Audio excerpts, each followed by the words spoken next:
ಸ್ನೇಹಿತರೆ ನಮಸ್ಕಾರ. ನಾನು ನಿಮ್ಮ ಸಂಚಾರಿ ಸತೀಶ್ ಮಾತಾಡ್ತಾ ಇರೋದು. ಇವತ್ತಿನ ವಿಡಿಯೋಗೆಲ್ಲರೂ ಕೂಡ ಸ್ವಾಗತ. ಇವತ್ತು ಆ ವಿಷಯವನ್ನು ಮಾತನಾಡಲಿಕ್ಕೆ ಭಾಳ ಒಂದು ಬೇಜಾರಿನ ಸಂಗತಿ.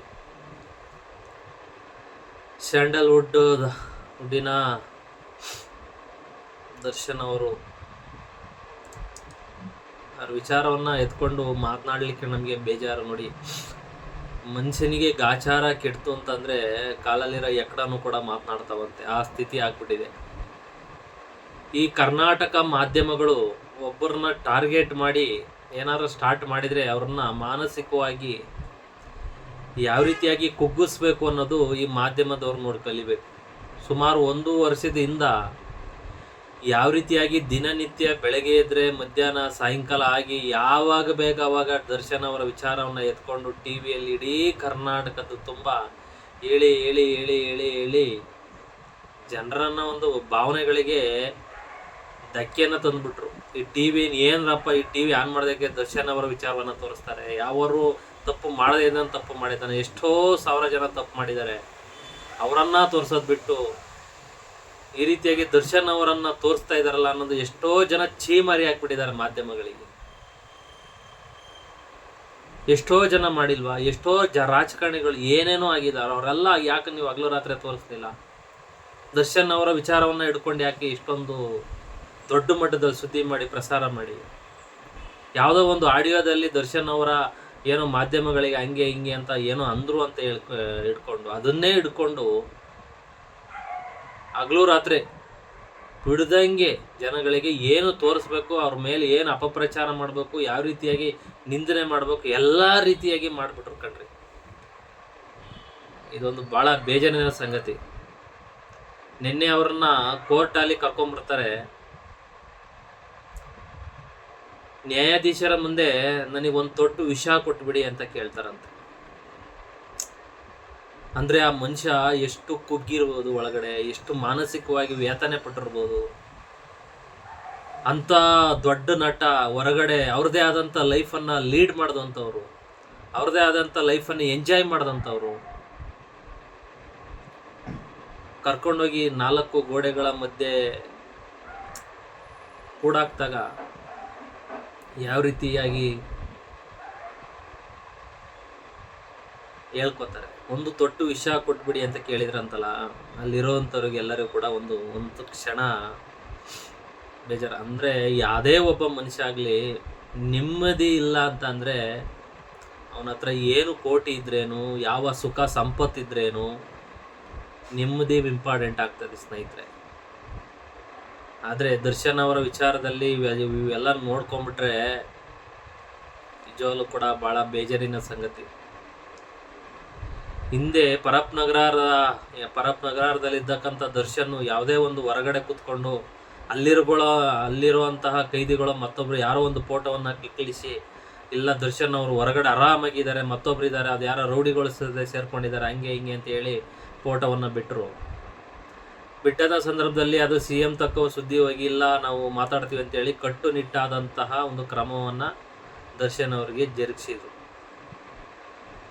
ಅವ್ರು ನಿನ್ನೆ ಕೋರ್ಟಲ್ಲಿ ಏನು ಕೇಳಿದರು, ನನಗೆ ಸರಿಯಾಗಿ ಬೆಡ್ಶೀಟ್ ಇಲ್ಲ, ಅದರೊಳಗೆ ರೂಮ್ ಒಳಗೆ ಇರೋಕ್ಕಾಗ್ತಾಯಿಲ್ಲ, ಸ್ಮೆಲ್ ಬರ್ತಾ ಇದೆ, ಸರಿಯಾಗಿ ಗಾಳಿ ಬರ್ತಾ ಇಲ್ಲ, ಬೆಳಕು ಬರ್ತಾ ಇಲ್ಲ, ನನ್ನ ಬಿಸಿಲು ನೋಡಿ 1 ತಿಂಗಳಾಗಿದೆ, ನನಗೆ ದಯಮಾಡಿ ಒಂದು ತೊಟ್ಟು ವಿಷ ಕೊಟ್ಬಿಡಿ, ನನಗೆ ಇರೋಕ್ಕಾಗ್ತಾ ಇಲ್ಲ ಅಂತ ಹೇಳ್ಬಿಟ್ರಂತೆ. ಅದಕ್ಕೆ ನ್ಯಾಯಾಧೀಶರು, ಇಲ್ಲಪ್ಪ ನೀವೆಲ್ಲ ಆ ಥರ ಎಲ್ಲ ಮಾತಾಡೋಕೆ ಹೋಗ್ಬೇಡಿ, ನಿಮ್ದು ಏನೈತೆ ಆವಲು ಅದನ್ನು ಅರ್ಜಿ ಮುಖಾಂತರ ಕೊಡಿ, ನಾವು ಪೊಲೀಸ್ನವ್ರಿಗೆ ಅದನ್ನು ತಿಳಿಸ್ಕೊಡ್ತೀವಿ, ಇಲ್ಲ ಕೊಡ್ಬೋದಾ ಇಲ್ವಾ ಅಂತ ನಾವು ಹೇಳ್ತೀವಿ, ನೀವೊಂದು ಅರ್ಜಿ ಕೊಡಿ ಅಂತ ಹೇಳಿ ನ್ಯಾಯಾಧೀಶರು ಹೇಳಿದಾರಂತೆ.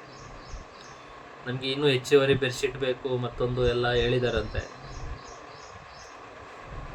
ನಿಜವಾಗ್ಲೂ ಕೂಡ ಈ ಒಂದು ಘಟನೆ ಯಾವೊಬ್ಬ ಸೆಲೆಬ್ರಿಟಿಗಲ್ಲ, ಒಬ್ಬ ಸಣ್ಣ ತಪ್ಪು ಮಾಡಬೇಕಾದ್ರೆ 108 ಬಾರಿ ಯೋಚನೆ ಮಾಡಬೇಕಾಗ್ತದೆ ಇವತ್ತು.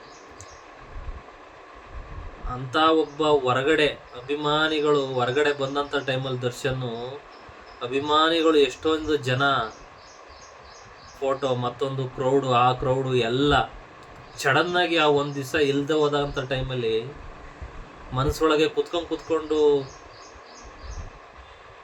ಯೋಚನೆ ಬರಲ್ವಾ? ಯಾವ ರೀತಿಯಾಗಿ ಮಾನಸಿಕವಾಗಿ ನೋವಾಗುತ್ತೆ, ಯಾವ ರೀತಿಯಾಗಿ ಯಾತನೆ ಆಗುತ್ತೆ, ಅಪ್ಪ ನಾವು ಇದ್ರೇನು ಹೋದ್ರೇನು ಅನ್ನೋದು ಒಂದು ಆಲೋಚನೆಗಳು ಸುಮಾರು ಬರ್ತವೆ ಬಿಡಿ. ನೀವು ಒಬ್ಬರೇ ಆಗಲಿ ಏನಾಗಲಿ ಒಂದು ರೂಮ್ನಲ್ಲಿ, ನಮ್ಮನ್ನೇ ಆಗಲಿ ಯಾರೋ ಒಬ್ಬರು ಆಗಲಿ, ಏನಾದ್ರು ಒಂದು ರೂಮ್ನಲ್ಲಿ 24 hours ಏನಾದ್ರು ಕೂಡಾಕಿದ್ರೆ ನೀವು ಇರೋಕ್ಕಾಗ್ತದಾ? ನಾವಿವತ್ತು ಹೊರಗಡೆ ಹೋಗ್ತೀವಿ, ಬೇಕಾದಕ್ಕೆ ಹೋಗ್ತೀವಿ, ಬೇಕಾದವ್ರು ಮೀಟ್ ಮಾಡ್ತೀವಿ, ಬರ್ತೀವಿ, ತಿಂತೀವಿ, ಉಣ್ತೀವಿ, ಅಲ್ಲಿ ಓಡಾಡ್ತೀವಿ, ಇಲ್ಲಿ ಓಡಾಡ್ತೀವಿ, ಸಾಯಂಕಾಲ ಮನೆಗೆ ಬರ್ತೀವಿ. ಇಂಥವ್ರನ್ನ ನೀವೊಂದು ಕಡೆ ರೂಮಲ್ಲಿ ಇರಿ ಅಂತಂದ್ರೆ ನಮ್ಗೆ ಇರೋಕ್ಕಾಗ್ತದ? ಎಷ್ಟು ದಿವಸ ಅಂತ ಇರಬೇಕಾಗುತ್ತದೆ? ಭಾಳ ಇದು ನರಕ ಯಾತನೆ. ನಿಜವಾಗ್ಲೂ ಕೂಡ ಈ ಒಂದು ಸ್ಥಿತಿ ಯಾರಿಗೂ ಬರಬಾರ್ದು ಕಣ್ರಿ. ಈ ವಿಷಯವನ್ನ ಮಾತನಾಡ್ಲಿಕ್ಕೆ ಕೂಡ ನನಗೂ ಕೂಡ ಭಾಳ ಬೇಜಾರಾಗ್ತಾ ಇದೆ. ಆದರೆ ಈ TV ಮಾಧ್ಯಮಗಳಲ್ಲಿ ನೋಡಿ ನೋಡಿ ನೋಡಿ ನೋಡಿ ನಮಗಂತೂ ಒಂಥರ ಏನೋ ಭಾಳ ಒಬ್ಬ ಮನುಷ್ಯನ ಎಷ್ಟು ಕುಗ್ಗಿಸ್ಬೇಕು, ಅದಕ್ಕಿಂತ ಅತಿ ಹೆಚ್ಚಾಗಿ ಈ ರೀತಿಯಾಗಿ ಕುಗ್ಗಿಸಬಾರ್ದು ಮನುಷ್ಯ ಯಾರಾದರೂ ಅಷ್ಟೇ. ಈಗಲೇ ಒಳಗಡೆ ಹೋಗಿ ಅವ್ರದ್ದೇ ಆದಂಥ ನೋವಲ್ಲಿದ್ದಾರೆ. ಅಲ್ಲೂ ಕೂಡ ಒಳಗಡೆ ಹೋಗಿ ಎಲ್ಲಿ ಏನೋ ಒಂದು ಆಯಿತು ಅಂತ ಅವರು ಒಂದು ಬೇರೆ ಥರ ನಾವು ಒಳ್ಳೆ ರೀತಿಯಲ್ಲಿ ಹೋಗೋಣ ಅಂತ ಮನಸ್ಸು ಆಲೋಚನೆಗಳು ಮತ್ತೊಂದೆಲ್ಲ ಇದ್ದಂಥ ಟೈಮಲ್ಲಿ ಇಲ್ಲಿ ಹೊರಗಡೆ ಇನ್ನೊಂದು ಕಡೆ ಅಪಪ್ರಚಾರ.